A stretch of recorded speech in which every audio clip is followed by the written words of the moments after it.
नमस्कार मित्रों, पीसेस पाठशाला में आप सभी का स्वागत है। एक गंभीर चर्चा करने आया हूं आप लोगों के मध्य कि उत्तर प्रदेश में जो प्राइमरी की वैकेंसी होती है उसमें बीएड वाले तो बीटीसी वाले एलिजिबल थे पहले, लेकिन अब बीएड वाले भी एलिजिबल हैं पूरी तरह से उत्तर प्रदेश में। और लोग दो वैकेंसी थी, देखिए एक इसके पहले जो वैकेंसी आई हुई थी 4-5 साल पहले 68,500 की आई हुई थी, उसमें बहुत सारे लोग उसमें सिर्फ और सिर्फ देखिए आज मैं आप लोगों को एक जानकारी देने वाला हूं एकेडमिक के बारे में। ये जो उत्तर प्रदेश में प्राइमरी में जो एकेडमिक होता है, प्राइमरी टीचर में एकेडमिक जो होता है एकेडमिक होता है, उसके बारे में जानकारी देने वाला हूं। यूपी प्राइमरी में एकेडमिक से तात्पर्य क्या है, उत्तर प्रदेश प्राइमरी टीचर भर्ती में एकेडमिक से तात्पर्य क्या है, यह वीडियो मैं आपको देने वाला हूं, बता रहा हूं, समझ जाएंगे। हो सकता है देखिए जो पुराने लोग हैं, पुराने देखे हुए हैं, टीचिंग भर्ती में हैं, उन्हें देरी नहीं लगी, वह मेरी बात समझ जाएंगे। लेकिन अभी अभी जो लोग बीटीसी कर रहे हैं या बीटीसी कर रहे हैं या बीएड कर रहे हैं और करके तुरंत निकले हुए हैं, यूपी टीटी और सीटेट की तैयारी कर रहे हैं, उन लोगों को समझाने में थोड़ा समय लगता है। देखिए उत्तर प्रदेश में एक वैकेंसी आई हुई थी 68,500 की, लगभग 4-5 वर्ष पहले आई हुई थी। 68,500 की वैकेंसी आई हुई थी और इस वैकेंसी में बीएड वाले नहीं, सिर्फ और सिर्फ बीटीसी वाले ही इसमें वैलिड थे, बीटीसी वाले वैलिड थे इसमें, और शिक्षा मित्र बंधु तो थे ही। 68,500 बीटीसी वाले वैलिड थे। और इसमें क्या हुआ था, पहली बार उत्तर प्रदेश की प्राइमरी शिक्षक भर्ती में पहली बार ऐसा हुआ था कि रिटन परीक्षा हुई थी, मतलब लिखित परीक्षा हुई थी, और लिखित परीक्षा का 60% अंक जोड़ा गया था, और साथ ही साथ लिखित परीक्षा का 60% अंक जोड़ा गया, और 40% जो अंक जोड़ा गया था वह एकेडमिक जोड़ा गया था। एकेडमिक में जानते हैं कितना, 10% आपका, 40% में 10% आपका हाई स्कूल का, 10% आपका इंटरमीडिएट का, 10% आपका ग्रेजुएशन का, और 10% आपका बीटीसी का। और इस दोनों को जोड़कर यह लिखित परीक्षा और यह आपकी एकेडमिक दोनों को जोड़कर मेरिट बनाई गई थी।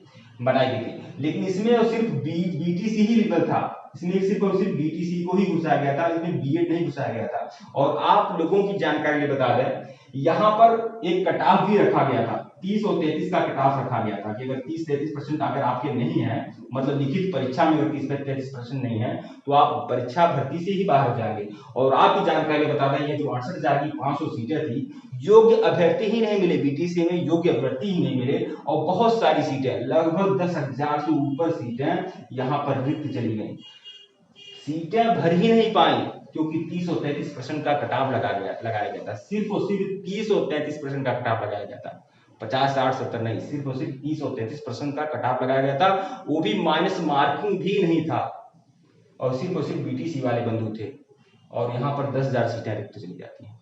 अब आप सुनिए, अब इसके बाद लगभग 2 वर्ष के बाद एक वैकेंसी लगभग आई थी 69,000 की शिक्षक भर्ती, और इसमें जब यह गवर्नमेंट ने देख लिया, आयोग ने देख लिया, सब लोगों ने देख लिया कि यहाँ पर बीटीसी वालों को ही घुसाया गया है, उसके बावजूद भी 10,000 सीटें रिक्त होती चली जाती हैं, 30-33% का कटाव भी, नॉर्मल कटाव भी यहाँ पर कुछ लोग नहीं पार कर पाते हैं, तब यह गवर्नमेंट का यह मंशा हुआ कि बीटीसी ही नहीं है, बीटीसी नहीं, अब बीएड वाले भी एलिजिबल होंगे प्राइमरी में, क्योंकि योग्य अभ्यर्थी नहीं मिल पा रहा है। अब जब बीएड वाले अभ्यर्थी आ गए तो आप लोग को जानकारी बता दें, 1,46,000 लोग पास किए थे, मतलब 1,46,000 लोगों ने 69,000, यहाँ 68,500 की वैकेंसी थी और 10,000 सीटें चली जाती हैं, यहाँ 69,000 वैकेंसी है, और बीएड वालों को घुसाते ही 1,46,000 लोग, मतलब सीट से कई गुना लोग यहाँ पर पास हो जाते हैं। और आपकी जानकारी बता दें, 1,46,000 में से 97,000 सीधे 97,000 सिर्फ बीएड के लोग थे,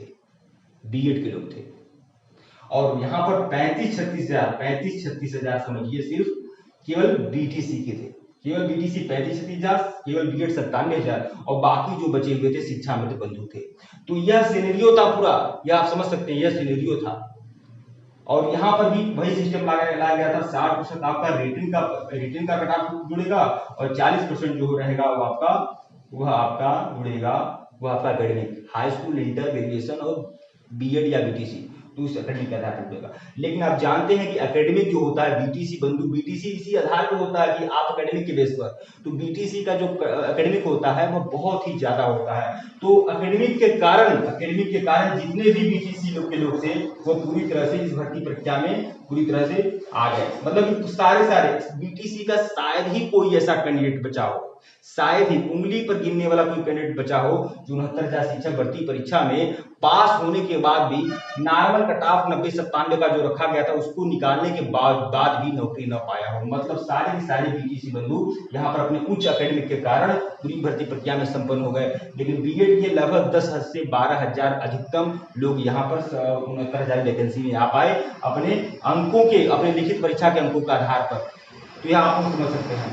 तो यह सब बातें नहीं है। तो कुल मिलाकर देखिए यहाँ पर एकेडमिक बड़ा रोल अदा करता है प्राइमरी में। अब अगली भर्ती जो होगी प्राइमरी शिक्षक की, क्या उसमें एकेडमिक का रोल रहेगा या एकेडमिक हटाया जाएगा? आपकी जानकारी बता दें, बहुत ही विवादित वैकेंसी रही है 69,000 बहुत ही विवादित वैकेंसी रही है। 10-10, 15-15, 20-20 नंबर कम पाने वाले लोग सिलेक्शन पाए। 10-10 नंबर, 15-15 नंबर कम पाने वाले लोग सिलेक्शन पाए। सुनिए हमारी बात, यहाँ लिखित परीक्षा 69,000 में सिर्फ एक कैटेगरी की ही बात कर रहा हूँ। ऐसी बात नहीं आप सुनिएगा जनरल से, मैं एससी का या फिर पीडब्ल्यूडी से कंपेयर करके बोल रहा हूँ, ऐसा नहीं है। जनरल का जनरल से, ओबीसी का ओबीसी से ही कंपेयर करके बोल रहा हूँ कि 15-15, 20-20 नंबर कम पाने वाले लोग सिलेक्शन पाए इसमें, लेकिन वह व्यक्ति सिलेक्शन नहीं पाया जिसके 15-15, 20-20 नंबर ज्यादा हो। क्यों? क्योंकि उसकी एकेडमिक कम थी, उसके हाई स्कूल इंटर ग्रेजुएशन के नंबर कम थे, और जिनकी हाई स्कूल इंटर ग्रेजुएशन या बीटीसी या बीएड के जो भी नंबर अधिक थे, आमतौर पर बीटीसी वालों का ही नंबर ज्यादा होता था, तो वह अपने नंबर के आधार पर, एकेडमिक के आधार पर वह पूरी तरह से लिखित परीक्षा में ज्यादा अच्छा प्रदर्शन करने के बावजूद उन लोगों से क्रॉस कर जाते थे। और यह 69,000 शिक्षक भर्ती बहुत ही ज्यादा विवादित रही है, और अभी भी इस पर मतलब कि कई तरह के मामले हुए। पहले तो आरक्षण वाला मामला हुआ, फिर ईडब्ल्यूएस को आरक्षण नहीं मिला, जो 10% संवैधानिक आरक्षण वाली बात थी वह नहीं मिला, और फिर एमआरसी वाला मुद्दा, तथाकथित एमआरसी वाला मुद्दा भी उछाला गया, वह भी मुद्दा था। फिर आपके जो महिला कैंडिडेट को आरक्षण मिला वह मुद्दा था, कई सारे मुद्दे थे। और जो सामान्य कट ऑफ रखा जाना चाहिए, जिसमें सामान्य और ओबीसी का जो कट ऑफ था पिछली भर्ती में समान था, और फिर एससी एसटी को सिर्फ छूट मिल जाती थी, मतलब कि नॉर्मल कट ऑफ में। लेकिन यहाँ जनरल ओबीसी, जनरल को अलग कट ऑफ 97 और फिर ओबीसी एससी एसटी को अलग कट ऑफ, जबकि पिछली भर्ती में जनरल ओबीसी। तो कई सारे ऐसी मतलब कि इस तरह से विवादित इतनी वैकेंसी रही है 69,000, अभी भी इस पर आंसर की पर को लेकर यहाँ पर केस हुआ है। तो इस तरह से गवर्नमेंट क्या सोचती है, अब आयोग क्या सोचेगा कि यहाँ पर एकेडमिक के वजह से ये सब मारा पिच्ची है, सब ये जो जितना मारा पट्टी है ये सब एकेडमिक की वजह से है। और जिस तरह से एकेडमिक हर राज्य हटा रहा है, अभी आपको बता दें राजस्थान में वैकेंसी आई हुई थी, प्राइमरी व अपर प्राइमरी वैकेंसी आई हुई थी 10%, नाम मात्र का 10% केवल आपका एकेडमिक रखा गया था, और 90% जो था वह रिटन एग्जाम के बेस पे था, और 10% जो अंक जुड़े हुए थे सिर्फ और सिर्फ एकेडमिक जुड़े हुए थे, वो भी अपर प्राइमरी में तो वो भी 10% नहीं था। तो आप समझ सकते हैं। और बाकी कई राज्यों में एकेडमिक पूरी तरह से खत्म कर दिया है।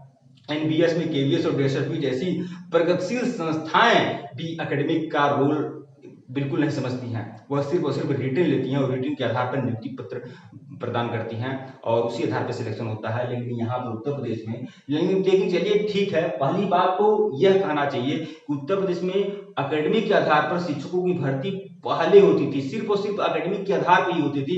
पहली बार ऐसा हुआ कि 68,500 की भर्ती में एक छोटा एक रिटन टेस्ट हुआ, भले ही 60% रखा गया, यहाँ 40% रखा गया, लेकिन पहली बार एक ऐसा प्रयास हुआ जहां रिटन टेस्ट को भी यहाँ पर थोपा गया, लाया गया, और फिर 69,000 भर्ती में भी रिटन टेस्ट लाया गया। लेकिन अब यह रिटन टेस्ट जो 40 और 60 है, अब सीधे सीधे 100% होगा, और अगली परीक्षा जो होगी, अगली भर्ती प्रक्रिया अगर संपन्न होगी उत्तर प्रदेश में, चाहे 17,000 की हो, चाहे आपका 25-30 हजार की हो, या 55, 60, 95, 97 हजार की हो, जो भी वैकेंसी आएगी, यह बात आप जान लें, उसमें एकेडमिक का रोल बिल्कुल नहीं रहेगा।